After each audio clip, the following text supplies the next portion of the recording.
और देखिए इजराइल और ईरान के बीच लगातार तनाव इस वक्त बढ़ रहा है, जिसकी वजह से अब ये खबर सामने आ रही है कि एक तरफ इजराइल लगातार अटैक कर रहा है, वहीं दूसरी तरफ ईरान की तरफ से कहा गया कि हम भी पीछे हटने वाले नहीं है, यानी कि युद्ध तय माना जा रहा है और भय लगातार बढ़ रहा है। इसके बारे में बात करेंगे।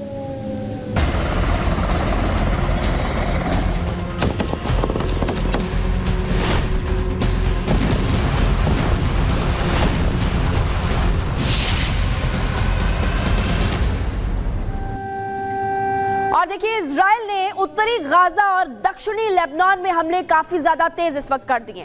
इजराइल ने फिलिस्तीन की एक मस्जिद पर हमले की कसम खाई। उसके बाद हमने देखा कि 19 लोग मारे गए, 50 से ज्यादा लोग घायल हो गए। ये खबर मिल रही है कि 50 से ज्यादा लोग घायल, कई लोगों की जान चली गई है। और इजराइल ने दक्षिणी लेबनान और बेरूत पर भी रात भर कहर बरपाया। कुछ तस्वीरें हम आपको दिखाएंगे, इस रिपोर्ट को आप देखिए।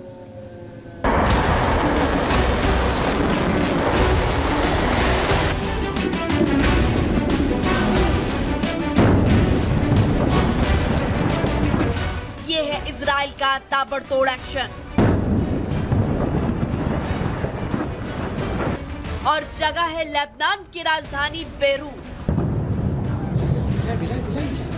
देखिए इजराइल अपने दुश्मनों से कैसे लेता है इंतकाम। देखिए एक रॉकेट आया और पूरी बिल्डिंग तबाह।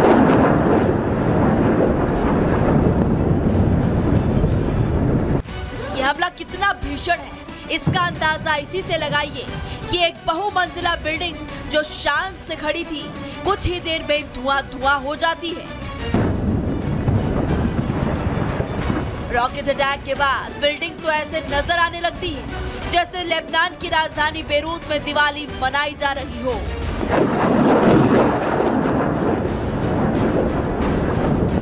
लेकिन ये दिवाली नहीं, ये है इंतकाम। इजराइल के प्रधानमंत्री बेंजामिन नेतन्याहू का हिजबुल्लाह के खिलाफ इंतकाम। देखिए कैसे इजरायली सेना ने हवाई हमला करके सब कुछ तहस नहस कर दिया।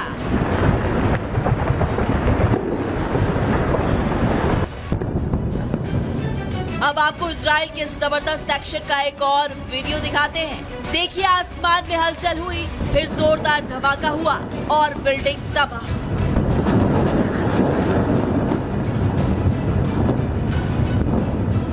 एक बार फिर इस वीडियो को देखिए और अंदाजा लगाइए कि जो लोग इस बिल्डिंग में रह रहे थे उनका क्या हाल हुआ होगा।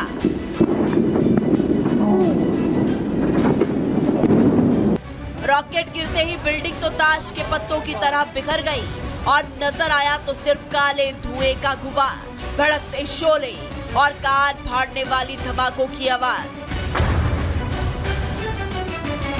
नेतन्याहू चुन चुनकर अपने दुश्मनों का सफाया कर रहे हैं। इजराइल जिस तरह से अपने दुश्मनों की कमर तोड़ रहा है उससे मिडिल ईस्ट तो क्या, अमेरिका, फ्रांस, ब्रिटेन, इटली और भारत जैसे बड़े देश भी हैरान हैं। अब आपको हम लेकर चलते हैं इतिहास के उस काले अध्याय की तरफ जब इजराइल में मासूम लोगों की हत्या की गई थी, इंसानियत की हत्या की गई थी और इजराइल में जो हुआ था उससे पूरी दुनिया सन्न रह गई थी। याद करिए इजराइल के लिए आज वही काला दिन है, आज वही 7 अक्टूबर है। आज ही के दिन पिछले साल हमास के आतंकियों ने घुसकर इजराइल में सैकड़ों निर्दोष लोगों को मार डाला था, महिलाओं का बलात्कार किया था और सैकड़ों लड़कियों को, बच्चों को और निर्दोष लोगों को उठाकर गाजा ले गए थे। जी हाँ, आज वही 7 अक्टूबर है। फर्क सिर्फ इतना कि साल बदल गया। उस दिन हमास के आतंकियों ने कहर बरपाया था और आज इजराइल कहर बरपा रहा है। हमास के हमलों के 1 साल बाद आज इजराइल ने एक वीडियो जारी किया है जिसमें इजराइल के सैनिक हमास आतंकियों के घर में घुसकर उनकी आंखों में आंखें डालकर और छाती से छाती सटाकर ले रहे हैं तो सिर्फ और सिर्फ इंतकाम।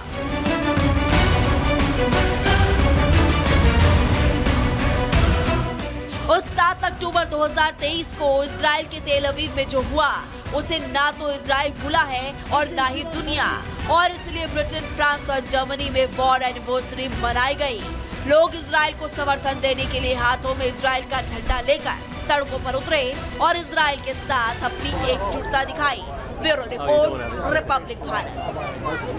तो 1 साल पूरे हो गए हैं। इसी के साथ साथ यहाँ पे सवाल दरअसल ये कि साल तो बदल गया, लेकिन हालात बदलने का नाम नहीं ले रहे हैं और हालात यहाँ पे बद से बदतर होते चले जा रहे हैं। इस बीच जो बड़ी बात यहाँ पर यह है कि इजराइल ने ईरान पर हमले करने की जो चुनौती दी है, जो धमकी दी है, वो अपने आप में सवाल खड़े करते हैं कि आखिर इजराइल का प्लान है क्या और ये जो देरी हो रही है वो देरी क्यों हो रही है। दरअसल इजराइल का जो प्लान मिशन ईरान है, उसमें प्लान दरअसल ये है कि जो सैन्य ठिकाने हैं उसको टारगेट किया जाए। ईरान पे हमले के लिए इजराइल तो तैयार है, लेकिन सबसे ज्यादा जो नुकसान पहुंचाने का प्लान है, आर्थिक नुकसान पहुंचाने का प्लान है, इसको लेके इजराइल की स्ट्रेटेजी दिखाई दे रही है। इसके अलावा देखिए जो तेल डिपो है, चाहे वो पोर्ट हो, ये अलग अलग ठिकाने ऐसे जिसको लेके इजराइल हमले करने की तैयारी कर रहा है, ऐसा आकलन किया जा रहा है। लेकिन ये हमला कब किया जाएगा, क्या इंतजार आज के दिन का किया जा रहा था या तैयारी को लेकर वक्त लिया जा रहा था, ये तमाम मुद्दे ऐसे जिस पर चर्चा करेंगे हम। हमारे साथ स्टूडियो में मौजूद है 2 खास मेहमान हमारे साथ मौजूद है। कर्नल शैलेंद्र साथी हमारे साथ मौजूद है, ग्रुप कैप्टन यूके देवनाथ जी।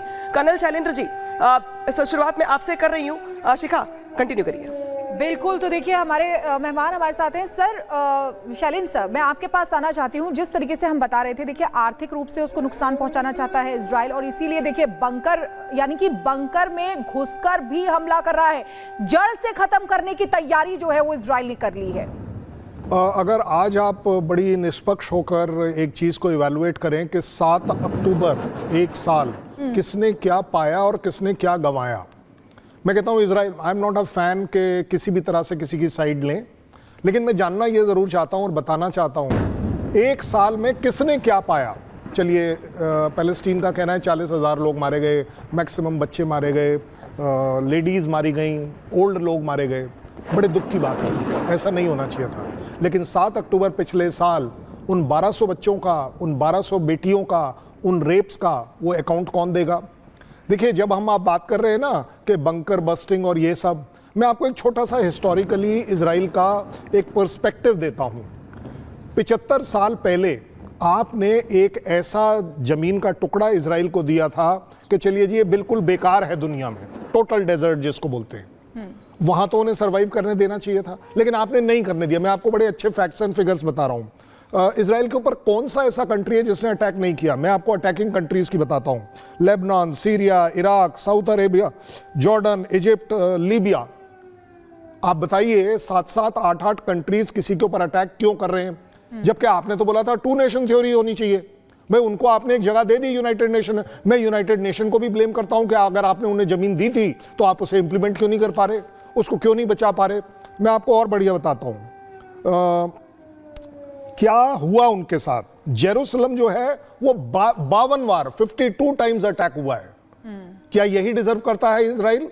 मैं साइड नहीं ले रहा हूं, फैक्चुअली आप बता दीजिए इजराइल ने 52 टाइम्स किस कंट्री के ऊपर अटैक किया? साइड की भी नहीं है। 7 अक्टूबर, मुझे लगता है कि 7 अक्टूबर की तारीख जब भी हमारे सामने आती है तो उस समय वो जो बर्बरता हुई थी, मुझे नहीं लगता कि कोई भी इस चीज को सोच सकता था कि ऐसी बर्बरता होगी। आपके पास वापस लौटेंगे, इसी बीच एक बड़ी खबर का रुख कर लेते हैं। इजराइल पर हमास के हमले के 1 साल पूरे होने पर दुनिया के अलग अलग हिस्सों में आपको बता दें कि इजराइल के समर्थन में मार्च निकाले जा रहे हैं और ये तस्वीरें आपको दिखा रही हैं। इसी सिलसिले में इंग्लैंड में के लंदन और जर्मनी के बर्लिन में लोगों ने इजराइल के समर्थन में प्रदर्शन किया और इस दौरान लोग इजराइल के झंडे लहराते हुए भी नजर आए, साथ ही जमकर नारेबाजी भी उन्होंने की है। ये तस्वीरें आपको दिखा रहे हैं, देखिए किस तरीके से यहाँ पर प्रदर्शन किया जा रहा है। इजराइल के समर्थन में ये लोग बाहर निकले हुए हैं। तस्वीरें आपके साथ। तो दुनिया के कई देश ऐसे हैं जहां पे नाराजगी जाहिर कर रहे हैं लोग। तस्वीर दिखा रहे हैं, आपको 3 तस्वीरें दिखा रहे हैं। हमास के हमले के देखिए 1 साल पूरे हो चुके, 7 अक्टूबर है आज। लंदन में प्रदर्शन किया जा रहा है, बर्लिन में प्रदर्शन किया जा रहा है। दरअसल ये वो लोग हैं, ये जो मान के चल रहे हैं कि जो इजराइल के सामने सर्वाइवल की चुनौती है वो इस लिहाज से भी महत्वपूर्ण है क्योंकि आज 1 साल हो चुके हैं। और यूके देवनाथ जी, जब हम ये मान के चल रहे हैं कि इजराइल हमला करेगा ईरान पे, तो उस हमले का क्या कुछ कनेक्शन है 7 अक्टूबर से? ये वेट एंड वॉच इसीलिए किया जा रहा था कि 7 अक्टूबर आ जाए, 1 साल पूरे हो जाए, तब माकूल जवाब दिया जाए, या फिर स्ट्रेटेजी को लेकर टाइम लिया जा रहा है यहाँ पे? जी हाँ, दुनिया में काफ़ी लोग ये कयास लगा रहे हैं कि शायद आज 1 साल की बरसी पर इजराइल ईरान के ऊपर एक भयंकर हमला करेगा। ये हो सकता है क्योंकि थोड़ा दिल का मामला है, थोड़ा दिमाग का मामला है, मामला सेंसिटिव है। थोड़ा मनोवैज्ञानिक एंगल से भी अगर देखें तो आज अगर हमला होता है तो इजराइल के जो आम आदमी है, ख़ास तौर से जिन्होंने अपने 1200 भाइयों बहनों बच्चों को खोया था आज से 1 साल पहले, उनको सुकून मिलेगा। इजराइल ने आज वीडियो भी जारी किया है 1 साल के हमले होने पर। इसने जारी करके बताया है दुनिया को कि देखिए आज के दिन क्या कुछ किया गया था, जिस तरीके से हमला किया गया था इजराइल के ऊपर, क्या कुछ हालात थे, किस तरीके से बमबारी की गई थी। तो इजराइल याद दिलाना चाहता है दुनिया भर को कि देखिए हम जो कर रहे हैं वो यूं ही नहीं कर रहे हैं, हमने ये हमले झेले हैं। जी हाँ, अब मैं थोड़ा एयरफोर्स बैकग्राउंड से आपको बताता हूँ टैक्टिकल एप्रिसिएशन